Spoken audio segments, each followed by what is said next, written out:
Biseda në interaktiv me deputetin e vetëvendosjes Arbërie Nagavci. Mirëmbrëma dhe mirë se vini zonja Nagavci. Mirëmbrëma, mirë se vizita.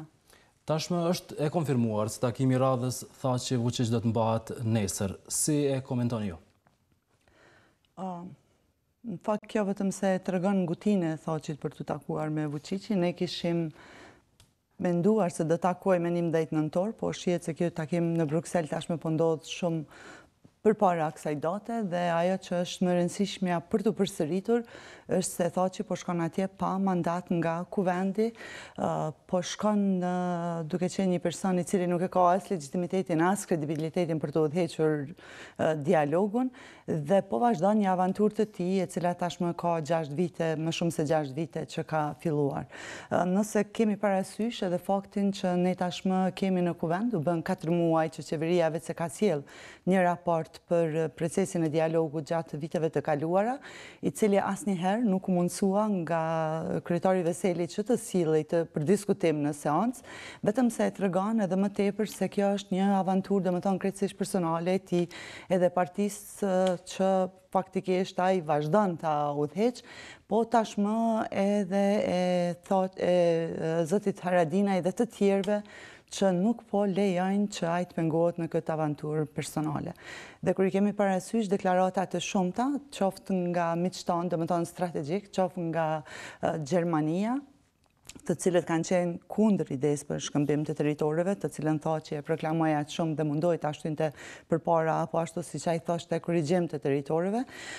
E pam së fundmi edhe deklaratën e sekretarit të përgjithshëm të OKB-s, i cili e tha se idea e korrigjimit të territoreve mund të sjellë probleme në Ballkan dhe më gjerë. Atëherë është shumë e qartë që Thaçi po vazhdon të dërgoj vendin në një rrugë të gabuar përkundër përgjigjes masive që qytetarët i dhanë me 29 shtator. Zonja Nagavci, pra edhe për kundërshtimit të partive opozitare, zoti Thaçi po vazhdon të takohet me presidentin Vučić. Po, unë po përsëris duket se kjo është projekt i tij krejtësisht individual, është një avanturë e tij dhe është një rrugë në të cilën ai po shkon gjithnjë më thellë dhe nga ku është e qartë tashmë se ai nuk mund të dalë vetë. Kështu që është e nevojshme një mobilizim i përgjithshëm, po e përsëris, qytetarët e thanë qëndrimin e tyre në raport me këtë çështje në protestën e 29 shtatorit, në mënyrë masive i thanë jo idesë dhe projektit të Thaçit. Tashmë nevojitet një bashkëpunim më i madh i subjekteve opozitare, po në anën tjetër edhe reflektim edhe nga deputetët të cilët janë në koalicionin qeverisës, sepse këtu nuk bëhet fjalë për një individ apo për një subjekt politik, po bëhet fjalë për territorin e vendit, bëhet fjalë për të ardhmen e vendit dhe jemi në një situatë kur më shumë se asnjëherë duhet të përkushtohemi ndërtimit dhe mirëqenies sonë të brendshme, përmirësimit të sistemit të arsyesë, të shëndetësisë, të gjyqësorit, sepse edhe deklaratat për liberalizimin e vizave tashmë është e qartë nga partnerët, domethënë nga vendet e BE-s, se është një proces i cili nuk është duke ecur ashtu si ne e dëshirojmë. Për liberalizimin e vizave do të flasim pak më vonë, por si do ta kundërshtoj vetëvendosje pra që presidenti Thaçi të mos flas për korrigjimin e kufive në dialogun me Serbinë? Qëndrimi i lëvizjes vetëvendosje ka kohë që është i qartë, domethënë ne kemi përcaktuar 4 pika se si duhet të vazhdojmë tutje. E para, që është shumë e rëndësishme, është vlerësimi i procesit të dialogut gjatë gjithë këtyre viteve dhe vlerësimi se sa janë zbatuar 33 marrëveshjet e nënshkruara deri më tani, apo thënë më mirë se si ato nuk janë zbatuar. Pas kësaj, është shumë e rëndësishme që ne si shtet të qesim përpara qëllimet, objektivat, pritshmëritë tona. Pra, dialogu duhet të jetë një rrugë që ne të arrijmë qëllimin tonë, një mjet, dhe jo një qëllim në vetvete. Nuk duhet të jetë qëllimi jonë që ne vetëm të bisedojmë me Serbinë, por ne duhet të qesim kushtet tona. Në radhë të parë duhet që Serbia sigurisht të kërkojë falje për gjithë viktimat që i ka shkaktuar Kosovës, duhet të japë përgjegjje për gjithë personat e pagjetur, pra duhet të marrë përsipër dëmshpërblimin e dëmeve të luftës, pra Republika e Kosovës është në një situatë kur duhet të caktoj cilat janë qëllimet, çfarë ne dëshirojmë të arrijmë me dialog, dhe jo të vazhdojmë sikur se ka ndodhur deri më sot që thjesht të marrin pjesë ekipet e Kosovës krejtësisht të pa përgatitur, me një mungesë të plotë të transparencës, pa profesionalizëm, po edhe pa kredibilitet dhe pa përgjithësi. Kjo duhet të përfundoj, pra pasi ne të përcaktojmë cilat janë qëndrimet tona, çfarë ne presim, që duhet të jetë rezultati një konsensusi të përgjithshëm jo vetëm të subjekteve politike, po një konsensus i përgjithshëm shoqëror, përfshi këtu të gjitha palët me interes, dhe pas kësaj dy hapat e ardhshëm ne konsiderojmë që duhet të bëhen pas zgjedhjeve të reja, pra caktimi i platformës dhe ekipit negociator duhet të jenë pas zgjedhjeve të reja që ne të kemi përfaqësues që janë vërtet legjitim. Nuk mund të presim që me një qeveri si kur është kjo, me një pakic të numrave, në pamundësi për të shtyrë përpara edhe çështje të cilat janë ndoshta shumë të vogla në raport me bisedimet me Serbinë, të ketë një legitimitet e aq më tepër që të presim që presidenti Thaçi të vazhdojë këtë rrugë të vet. Pra, këto dy hapat e fundit për caktimi i platformës dhe i ekipit negociator duhet të bëhen vetëm pas zgjedhjeve të reja, kur ne të kemi institucione që janë më kredibile. Po, a do të organizoni protesta të radhës nëse kjo qasje e presidentit vazhdon karshi dialogut? Lëvizja Vetëvendosje është duke bashkëpunuar me Lidhjen Demokratike si subjekti, domethënë më i madh opozitor. Jemi duke edhe me të gjitha, pra jemi të gatshëm që të bashkëpunojmë edhe me deputet nga pozita të cilët do të reflektojnë në lidhje me mënyrën e zhvillimit të këtij procesi nga ana e presidentit Thaçi, dhe ne po i shqyrtojmë të gjitha mundësitë tona. E dini se kemi pas një rezolut me një pikë të vetme e cila është propozuar dhe që ne synonim që të pamundsonim Thaçi të vazhdoj dialogun, dhe do të shqyrtojmë të gjitha mjetet që i kemi në dispozicion në mënyrë që të po sigurisht protestat janë në mënyrë demokratike për shprehjen e pakënaqësisë, dhe besoj që po e përsëris edhe një herë, domethënë protesta e fundit ka qenë një mesazh i qartë, pas të cilit do duhet të reflektonin ata persona që marrin guximin të vazhdojnë tutje. Nëse shihet që në fakt edhe po shihet që kjo është e pamjaftueshme, ne do t'i shfrytëzojmë të gjitha mjetet demokratike që i kemi në dispozicion, gjitha rrugë ligjore që të pamundsojmë që të kemi situata të cilat do të cilën në një pozitë edhe më të povolishme me vendin tonë, dhe në radhë të parë që të ruajmë integritetin dhe sovranitetin e vendit. Po, më herët e përmendit të rezolutën për dialogun në zonën Nagavci, rezoluta e opozitës për dialogun nuk kaloi në kuvend, madje sot u tërhoq nga rendi i ditës në seancën e sotme të kuvendit. Pse ndodhi kjo? Po, rezoluta u tërhoq sot. Deklarata e zotit Veseli se pat një konsensus të përgjithshëm të gjitha subjekteve ishte e pavërtet, sa kuptova pastaj, sepse takimi i kryesisë ka qenë herë në mëngjes para seancës, dhe përpjekja jonë, domethënë dhe arsyeja pse sot nuk u hodh në votim, është për faktin se ne po mundohemi që të mos dështoj domethënë në votim. Dhe njoftimi për seancën e sotme ka ardhur dje pas dite, vonë, dikon rreth orës 5 na ka ardhur njoftimi në emailin zyrtar, dhe duke qenë se kemi pas disa deputet të cilët nuk kanë qenë të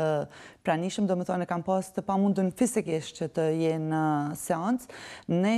jemi duke vazhduar domethënë të përpiqemi që në momentin që e hedhim rezolutën dhe do të në votim, pra do të insistojmë përsëri për atë, të kemi një votim të rezolutës edhe të jetë një proces që përfundon me sukses. Pra, ka qenë një koordinim mes juve dhe LDK-s dhe PSD-s për të tërhequr sot rezolutën nga rendi i ditës? Besoj që po, për shkakun se domethënë të kemi një votim të kësaj rezolute. Po për në raport me ato që u tha që të ketë një konsensus apo të afrohen qëndrimet në lidhje me këto, rezoluta ka një pikë e cila është e panegociueshme, pra integriteti dhe sovraniteti i vendit është i pacenueshëm, dhe askush, përfshi edhe presidentin e Republikës, nuk ka të drejtë të negociojë për këtë, dhe kjo është diçka për cilën ne si subjekte, edhe lëvizja, edhe lidhja demokratike, nuk kemi tolerancë për konsensus, sepse nuk ka asgjë që mund të ndryshoj këto, edhe për faktin se është përmendur edhe përpara, është edhe obligim kushtetues, por sigurisht se është më tepër një akt formativ për të shprehur, domethënë një mënyrë për të shprehur edhe një herë mos pajtimin tonë që presidenti Thaçi të vazhdoj tutje këto negociata. Po, a do të mund të parandalonte takimet Thaçi-Vučić miratimi i kësaj rezolute në kuvendin e Kosovës? Po, e përsërisim edhe njëherë njëjtë, si kurse protesta e 29 shtatorit, që ishte një mesazh i qartë për të gjitha vendet që qytetarët e Republikës së Kosovës nuk e përkrahin idenë e korrigjimit të territoreve në dëm të vendit. Nëse flasim për korrigjim të territoreve, atëherë historikisht Republikës së Kosovës i është bërë i padrejtë dhe atëherë korrigjimi i territoreve do të duhet të ndodhte duke rishikuar në radhë të parë territoret me Republikën e Shqipërisë. Dhe në këtë situatë, domethënë ashtu sikurse protesta e 29 shtatorit, që ishte një protestë e cila e shprehi pakënaqësinë e qytetarëve, ashtu edhe rezoluta do të shpreh vullnetin e shumicës deputetëve, po shpresojmë që të arrijmë numrin që të kalojmë këtë rezolut, në mënyrë që të bëhet e qartë që kuvendi nuk e përkrah presidentin Thaçi në këtë avanturë të tij. Dhe me qenë se veç u fol për korrigjimin e territoreve, është mirë të përmendet edhe një herë dhe fakti se presidenti ka pas deklarata të njëpasnjeshme, të paqëndrueshme dhe kundërthënëse njëra me tjetrën, duke filluar prej deklaratave të tij për një kompromis të dëmshëm, për të vazhduar pastaj me korrigjim të territoreve, për dalë të shkëmbimit të territoreve dhe për të pasur, domethënë, edhe një ashtu themi një luajtje me ndjenjat e shqiptarëve të luginës, sepse tashmë është e qartë që nuk bëhet fjalë që Presheva, Medvegja dhe Bojanoci të bashkangjiten në Republikës së Kosovës, po bëhet fjalë jo vetëm për ndarjen e Kosovës, po edhe për ndarjen e Kosovës lindore. Dhe sigurisht se kjo është e papranueshme dhe e patolerueshme. Po, shumë kush e ka komentuar zonja Nagavci se mosmiratimi i kësaj rezolute në kuvend e ka mundësuar, po i ka lënë duar të lira zotit Thaçi që takohet me homologën e tij serb. Si e sheni ju? Po e përsëris edhe një herë, të më thënë,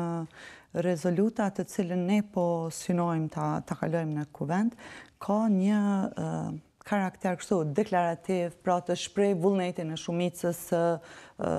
deputetëve të kuvendit të Republikës së Kosovës. Thaçi jo një herë ka ndërmarrë me vetë iniciativë dhe me mungesë të plotë të transparencës edhe të llogaridhënies, iniciativa të cilat janë të dëmshme për vendin. Ne kujtojmë se ajo është nënshkruesi i marrëveshjeve më problematike, të cilat jo vetëm se deri më tani e kanë sjellë Republikën e Kosovës në situatë të pavolitshme, por do të vazhdojnë të na krijojnë probleme edhe më tutje. Ju sigurisht se sot veç keni përcjell lajmin për deklaratën e Rakiçit, i cili njoftoi sot se gjitha pronat shoqërore që ndodhen në territorin e komunave me shumicë serbe tashmë janë mbartur. Po, vendimi i qeverisë me cilën pra pronat shoqërore të qytetarëve të Republikës së Kosovës i bartën në pronësi qeverisjes lokale serbe. Gjë që nuk ndodh në komuna tjera. Këto janë vetëm, si me thonë, pasojat e para të dukshme, e gjendja do të vi duke u vështirësuar edhe më shumë nëse Thaçi vazhdon këto projektet e tij. Dhe e përsëris pra edhe përpara ka bërë veprime të tilla. Ju e dini që lëvizja është munduar vazhdimisht pengoj. Ju kujtohet se jemi akuzuar shumë herë për prishje të imazhit për shkak të metodave tona, të cilat kanë qenë të pa dëmshme, pa rrezikshme, por kanë pas qëllim që të mbrojnë, domethënë, interesin e përgjithshëm të vendit, dhe tashmë kur u harrua gazi lotësjellës, edhe ajo tërheqja, ju kujtohet, ajo tërheqja e mikrofonit në kohën e prillit të 2013-s, ajo u harrua si gjest, po pasojat e atyre marrëveshjeve po i bartin dhe do t'i bartin qytetarët të Republikës së Kosovës. Për dallim nga presidenti, kryeministri Haradinaj po thotë që kjo ide e korrigjimit të kufive është e vdekur. Ne jemi dëshmitar të paraqitjes skandaloze të tre krerëve tonë, domethënë të presidentit, të zotit Haradinaj dhe të ministrit Pacolli, zëvendës ministrit Pacolli, me deklaratat e tyre në ministrit të jashtëm, me deklaratat e tyre skandaloze, ku njëri deklaroi se do të ndodhë korrigjimi i territoreve, tjetri se nuk do të ketë korrigjim të territoreve dhe zoti Pacolli deklaroi se duhet fare të heqen kufirin në mes të shqiptarëve dhe serbëve sepse na asnjëherë nuk kemi pasur probleme. Kështu që deklaratat e zotit Haradinaj nuk mund të merren serioze për faktin se ai ka hequr dorë nga përgjegjësia e tij si kryeministër. Nuk mund të harrojmë faktin se derisa zoti Thaçi ishte kryeministër, ai ka udhëhequr dialogun dhe në momentin që ai kaloi në detyrën e presidentit, po vazhdon të njëjtën, ndërsa zoti Haradinaj vetëm se i japi hapësirë duke deklaruar se ai nuk ka kohë dhe nuk mund të mirret me udhëheqjen e dialogut. Dhe në anën tjetër, po përsëris edhe një herë, përkundër se mund të themi se zoti Haradinaj ka bërë një hap të vogël përpara me sjelljen e raportit të qeverisë për të analizuar, për diskutuar në kuvend procesin e curinë e dialogut. Kjo asnjëherë nuk u vu në rend të ditës, edhe pse kaluan 4 muaj nga kryeparlamentari Veseli. Kështu që zoti Haradinaj nuk është në atë detyrë vetëm që të jap deklarata, të cilat shumë shpesh vetëm se e ritregojnë pa fuqinë e tij në raport me partnerët e koalicionit, sepse tashmë është e qartë që veprimet e tij konkrete do ta prishnin koalicionin qeverisës dhe ai nuk do të ishte në atë pozitë e cila duket se e ka shumë për qefi. A mendoni se ka kërcënime nga presidenti Thaçi karshi deputetëve të AK-s dhe nismes për ta rrëzuar qeverinë? Po ne kemi pa edhe përpara metodat se si veprojmë. Fatkeqësisht kemi pas përfaqësues të zgjedhur pra me votë, të cilët pas shantazheve apo pas marrëveshjeve për përfitime krejtësisht personale që kanë bërë, kanë ndruar qëndrimet e tyre dhe kanë votuar çështje për cilat edhe kanë thënë se nuk do të votojnë. Përfshi këtu edhe votimin e vetë presidentit Thaçi. Ju e kujtoni me siguri se si ai arriti të zgjedhet president në raundin e 3 të votimeve, ku disa prej deputetëve dihet qartë që u shitën, domethënë morën pozita në vende të ndryshme, qoftë në ambasada apo tjera, disa me terminale doganore, e të tjerë sigurisht edhe me kërcënime. Kemi pa edhe tash së fundi që jo rrallëherë në tema të ndjeshme si këto, domethënë dikujt i hapet një akuzë, pastaj i tërhiqet e kështu me radhë, i ngritet një akuzë, i tërhiqet e kështu me radhë, dhe është e qartë që edhe vetë zoti Haradinaj, po edhe partitë që janë në koalicion qeverisës, janë të pa aftë apo janë të ndikueshëm dhe nuk mund të marrin vendimet në mënyrë të pavarur dhe në bazë të bindjeve të tyre. Sepse unë besoj që nuk është vullneti i tyre, krejtësisht i lirë, domethënë asnjë njeri i ndërgjegjshëm i këtij vendi nuk do të përkratë veprimet e tilla të Thaçit, por ata thjesht janë të detyruar të lejojnë Thaçin të vazhdojë këtë proces të dialogut, sepse janë të shantazhuar, gjithsesi janë të kapur edhe prej presidentit Thaçi edhe prej oponentëve tjerë të Partisë Demokratike. Po, zoti Nagavci, për ta përmbyllur këtë pjesë të bisedës, si të formohet, të krijohet një platformë e përbashkët për dialogun? Qëndrimi i lëvizjes vetëvendosje është që platforma për dialogun duhet të krijohet pas zgjedhjeve të reja, sepse besojmë që në këtë proces të rëndësishëm duhet të kemi institucione të cilat janë legjitime dhe të cilat e paraqesin shumicën e vullnetit të qytetarëve. Ne e dimë se aktualisht opozita ka mbi 55% të votave të qytetarëve. Sigurisht, e kemi thënë hapur dhe e kemi përsërit disa herë dhe mendojmë se sa më herët që të kemi zgjedhje të reja, aq më mirë është për vendin, sepse kemi përveç procesit të dialogut, ne kemi për çdo ditë skandale të panumërta të qeverisë, e dini që në një shkrim Zoti Haradinaj po thotë që nuk e keni seriozisht si opozitë për ta rrëzuar qeverinë.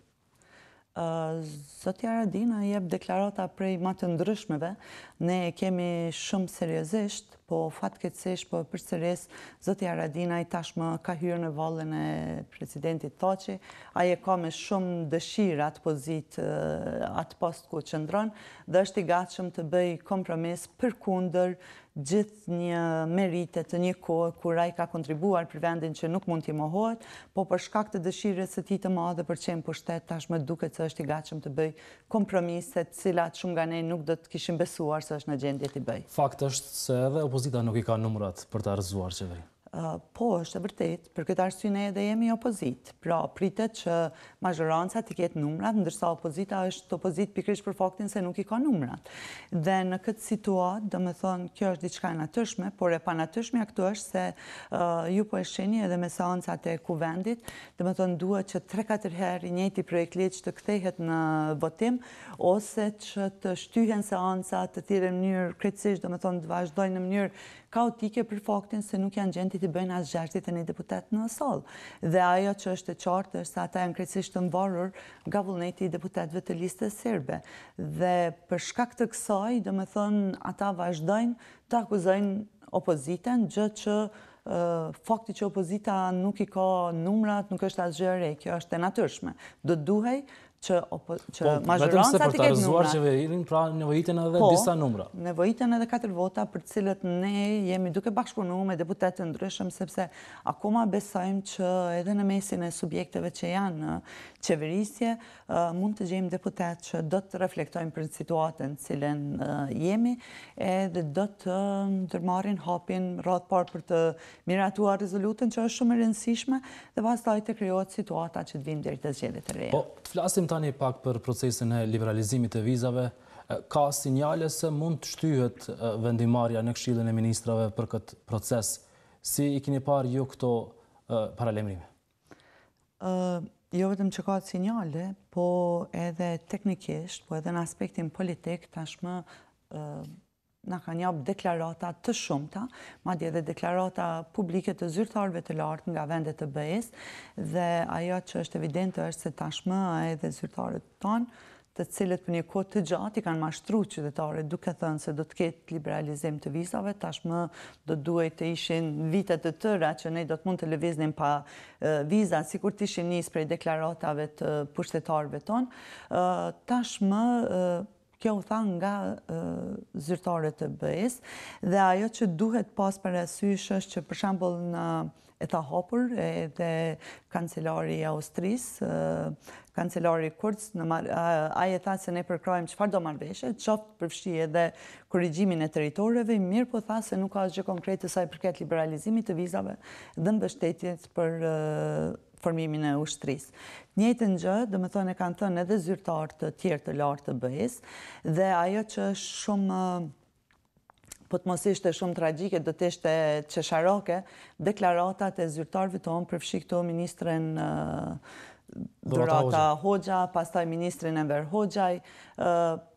zyrtarë të lartë, zëvendës kryeministrin, po se janë shumë tani shpesh herë nga 2 pozita, po përfshi këto edhe vetë kryeparlamentarin Veseli, po edhe Thaçin, edhe kohët e fundit kryeministrin Haradinaj, të cilët tashmë jo në vend se të dalin të kërkojnë falje prej qytetarëve për mashtrimin që ju kanë bërë gjatë gjithë këtyre viteve, ata tashmë janë krejtësisht me një sjellje jo diplomatike edhe në raport me partnerët tonë ndërkombëtar. Nuk duhet harruar deklaratat e sotme të zoti Veselit, i cili ka deklaruar se nëse nuk kemi liberalizimin e vizave, do të thonë ja akuzoj për racizëm vendet e BE-s, ose deklaratat e Thaçit, i cili po ashtu do të thonë kanë vazhduar të gjithë këta që i përmenda me akuza ndaj vendeve të BE-s. Nuk duhet harruar se asnjëherë asnjë përfaqësues i BE-s nuk ka dhënë një datë zyrtare ose një datë të paktën të përafërt se kur do të ketë liberalizimin e vizave. Zonja Nagavci, sepse kanë marrur kënse premtime për heqjen e vizave. Po, vetëm kjo do duhet të na detyronte t'ju bëjmë pyetjen se a kanë qenë naiv atëherë apo janë naiv tash. Sepse është shumë e padrejtë që përderisa ne nuk kemi pas asnjë deklaratë publike nga zyrtarët të BE-s për ndonjë datë të caktuar për liberalizim të vizave. Nga ana tjetër kemi pas nga rendje nga zyrtarët tanë që të japin data vazhdimisht për viza, madje ju kujtohet edhe hapja e shampanjës dhe urime të shumta të vazhdueshme, dhe tani të arsyetohen dhe të thonë se neve na kanë premtuar larg mediave, larg kamerave kështu me radhë. Aq më tepër të thuhet se na është thënë që duhet të kalohet demarkacioni në mënyrë që të kemi vizat. Pra, çka e tregon kjo? Që përveç se janë krejtësisht naiv ose ignorant, ata janë edhe në gjendje me falë territorin e vendit, gjë që tashme u dëshmua, tashme nuk përmendet demarkacioni, nuk përmendet humbja mbi 8.000 hektarëve tokë të Republikës së Kosovës, dhe tashme kërkohet përgjegjësi ndaj atyne që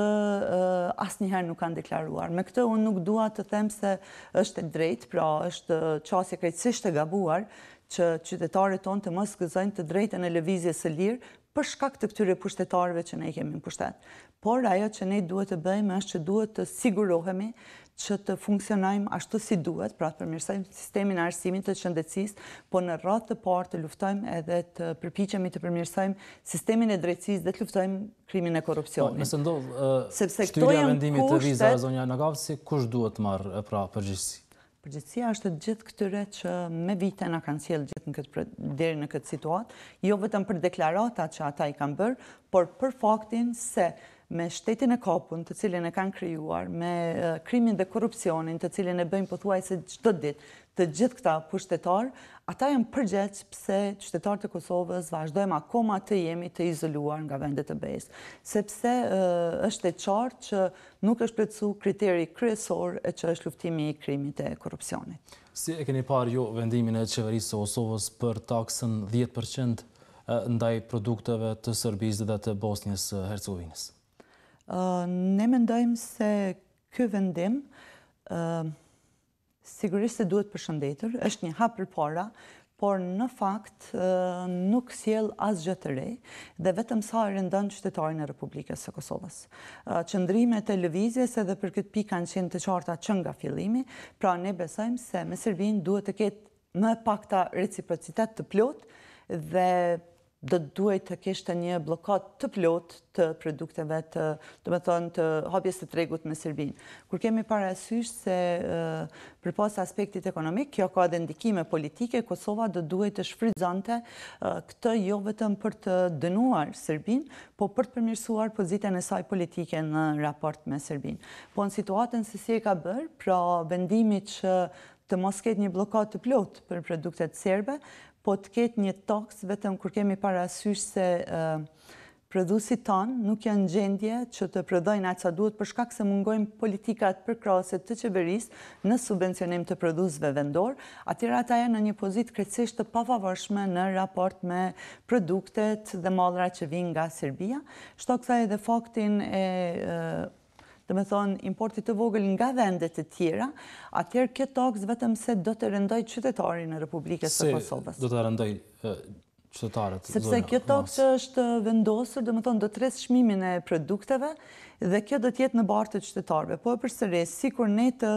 kishim prodhimet vendore, një numër më të madh të produkteve vendore, sikur qeveria jonë të subvencionante, të mbështeste prodhuesit vendor, atëherë ata do të ishin në gjendje që t'ju bënin konkurrencë produkteve dhe prodhuesve nga Serbia. Dhe kjo nuk po ndodh, po sido që tjetë, po përsëris edhe një herë, vendosja e kësaj takse ndonë se është minimale, është më mirë se sikur të mos kishte fare, ne tani urojmë që qeveria Haradinaj të qëndroj prapa këtij vendimi që e ka marrur. Sepse ka dhe presion nga Bashkimi Evropian për ta shfrytëzuar këtë vendim. Po, sigurisht se ka presion, sepse me këto qeverisje që ne kemi pasur gjatë gjithë këtyre viteve, tashmë jemi një shtet i cili thjesht po thuaj se është bërë një vegël apo një mjet që me cilin Serbia jo vetëm se përmirëson situatën e vet ekonomike, po edhe vazhdon rrugën përpara drejt BE-s, ndërsa Kosova është një vend i cili ja mundson çdo lehtësi pa asnjë kërkesë për reciprocitet dhe pa asnjë shprehje të një dinjiteti shtetëror që duhet të tregonim. Po, të flasim pak edhe për qeverisjen në kryeqytet. Kryetari i Prishtinës Shpend Ahmeti sot e ka konfirmuar në KTV se brenda javës do t'i shkarkoj 2 drejtorët nga radhët e vetëvendosjes Arbërie dhe drejtoren e kadastrit Nora Kelimentin. Si e komentoni pra këtë veprim të zotit Ahmeti? Po, kështu unë prita që edhe kryetari Ahmeti, si kryetari Partisë Socialdemokrate, do duhet të tregon të qëndrimin e tyre, angazhimin, punën edhe përpjekjet në raport me vizitën e Thaqit dhe se si duhet të harmonizojnë veprimet që kjo të pamundsohet. Mendoj se vendimi për shkarkimin e dy drejtorëve dhe hapja kësaj teme sot, dhe me thonë kur gjysma e programit kaloj me sulmet ndaj lëvizjes vetëvendosje, është një gjë jo e mirë, e thënë me gjuhën më të butë, dhe me thënë është diçka jo e mirë. Dy drejtorët që kanë udhëhequr me drejtorinë e shëndetësisë dhe drejtorinë e katastrës, gjithsesi drejtoresha Nora Kelmendi dhe drejtori Arben Vitia, janë drejtorë të cilët janë shembull të profesionalizmit, të korrektsisë dhe të përgjegjësisë në punë. Drejtoresha Nora ka pas një betejë të jashtëzakonshme me madje edhe me persona të cilët kanë pas tendenca të vazhdueshme për të keq përdorur me pronën komunale. Aja ka dërguar një numër të madh të lëndëve në gjykatë, është kujdesur shumë që të ruhet prona komunale, derisa njëjtë edhe drejtori Arben Vitia ju tashmë e dini për reformat të shumta që ai ka marrë në shëndetësi, dhe është evident fakti se edhe kryetari Ahmeti, domethënë gjatë gjithë kohës së fushatës, është lavdëruar në punën e mirë të këtyre drejtorëve. Dhe për mua ishte pak shqetësuese edhe një fakt se ai e përmendi për shembull tha se ne në vitin e ardhshëm do të kemi 87 milion buxhetin për kryeqytetin dhe nuk mund të vazhdohet me këto, nuk e kam shumë të qartë çka dëshironte të thoshte me këto, sepse unë e di se këta dy drejtorë, bashkë me drejtorin Yll Rugova, drejtorin e kulturës, kanë qenë jashtëzakonisht të përkushtuar për punë. Për atë sa një, unë besoj dhe për atë sa kanë treguar rezultatet e punës së tyre, se do të jetë vështirë të gjej drejtorë që mund t'i zaventësojnë këta tre drejtorët tonë. Dhe një fakt tjetër... Pra dhe Yll Rugova do të jap dorëheqje apo jo? Nuk e di, unë pash një prononcim të Yllit, një prononcim të tij publik, i cili edhe kritikon të qasjen e kryetarit Ahmeti se prej 3 drejtorëve të vetëvendosjes, ai tha se përkundër që ka pas bashkëpunim të mirë me drejtorët, në fakt ta nuk ankohen për punën e tyre, por ishte i pakënaqur me mënyrën se si, domethënë, po shkon bashkëpunimi me lëvizjen vetëvendosje, dhe në këtë drejtim ai ka shkarkuar vetëm 2 tha se do të shkarkoj vetëm 2 nga drejtorët, gjë që Ylli e bëri të qartë se edhe ai është drejtori i lëvizjes vetëvendosje dhe se çdo vendim të tij, domethënë kur është fjala të vendimet politike apo të qëndrimet në raport me bashkëpunimin e tutje, do t'i merr në bashkëpunim me lëvizjen vetëvendosje. Edhe vetëvendosjen nuk e ka përkrahur PSD-n në Kuvendin Komunal të Prishtinës. Madje ka pasur akuza e kundër akuza të shumta. Lëvizja vetëvendosje është me atë numër të deputetëve, të cilët i kanë qëndruar besnik parimit, programit të lëvizjes dhe besimit të qytetarëve. Tani është e vërtetë se ne i kemi disa asamblesë të cilët përkundër që kanë fituar, domethënë, me këtë program të lëvizjes, kanë zgjedhur të vazhdojnë një rrugë tjetër, ajo është e drejtë e tyre, por nuk është e drejtë që të akuzohet lëvizja se për shembull asamblesë të televizjes na kanë kritikuar. Ne besojmë dhe në kohën sa edhe unë kam qenë drejtoreshe e arsimit, po edhe në pozitën në të cilën jemi, kritika konstruktive me qëllim të përmirësimit duhet të shqyrtohet. Kryetari Ahmeti për shembull e përmendi, tha vazhdimisht më kanë bërë kritika, është ligjore, s'është ligjore. Unë mendoj se ai do duhej të reflektonte, nëse dikush i thotë se diçka nuk është ligjore, do duhej që të kujdesej, të verifikonte a është ligjore, a s'është ligjore, dhe nëse gjen shkelje, do duhej që të mirëte të gjitha masat me fuqinë që ka, domethënë me kompetencën e tij. Kështu që konsideroj që sidomos në këtë situatë në të cilën jemi, të shkarkohen 2 drejtorë të suksesshëm, më të suksesshmit, për shkak se dikush aty në asamble ose ndonjë asamblesë ngrit çështje ose nuk pajtohet, konsideroj se nuk është e drejtë. Pra ajo çka po ndodh është se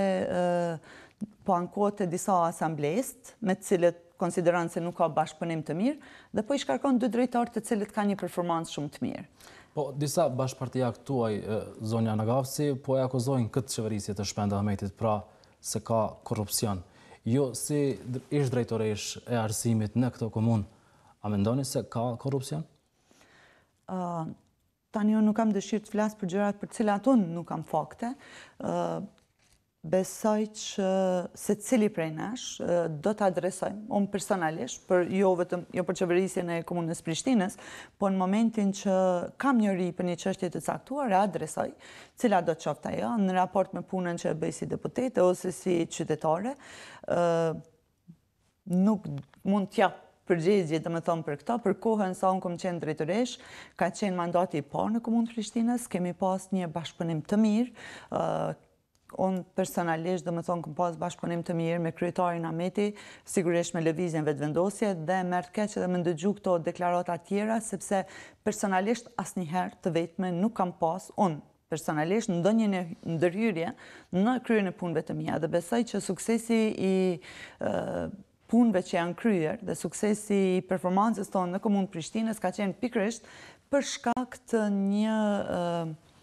përgjegjësie të plot, po edhe një llogaridhënie të plot. Pra, unë kam qenë e pavarur në vendimet e mia profesionale, ashtu siç kanë qenë pavarur në vendimet e tyre dhe drejtorët të shkollave, pra ka pas një decentralizim të plot, ku përgjegjësia ka qenë në raport me kontratat apo obligimet që i kemi pas në punë. Unë nuk besoj që lëvizja vetëvendosje ka ndryshuar qëndrim në raport me këto. Besoj që kanë qenë të pavarur në vendimet e tyre, bile për hir të korrekcisë, sepse ndëgjova edhe që u tha që drejtorët kanë qenë në presion. Unë jam edhe antare e kryesisë së lëvizjes vetëvendosje, bashkë me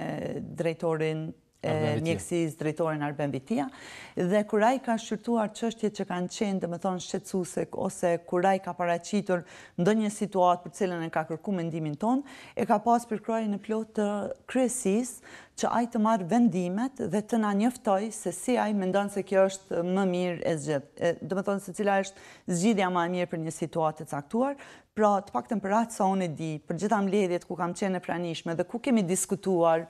edhe për situatën që drejtori Arben Vitia dhe të tjerë të kanë në Komunën e Prishtinës, drejtori Arben e ka pas mbështetjen tonë të plot që ai t'i merr vendimet në mënyrën se ai konsideron më të mira për qytetarët. Dhe arsyeja pse ata kanë qenë deri më tani në Komunën e Prishtinës, domethënë pse kanë vazhduar me punu, edhe pse duhet përmend fakti se na s'kemi pas asnjëherë koalicion me PSD-n. Drejtorët tanë janë aty sepse lëvizja vetëvendosje i ka fituar zgjedhjet në Komunën e Prishtinës. Dhe ata kanë vazhdu punën përkundër plot pengesave që ata i kanë paraqitur që i kanë pas gjatë punës së tyre, për faktin se kanë dashur të ofrojnë më të mirën për qytetarit e Prishtinës, për çka edhe ju ka besuar e detyrit dhe për çka kemi marrë mandatin. Pra kanë qenë të gatshëm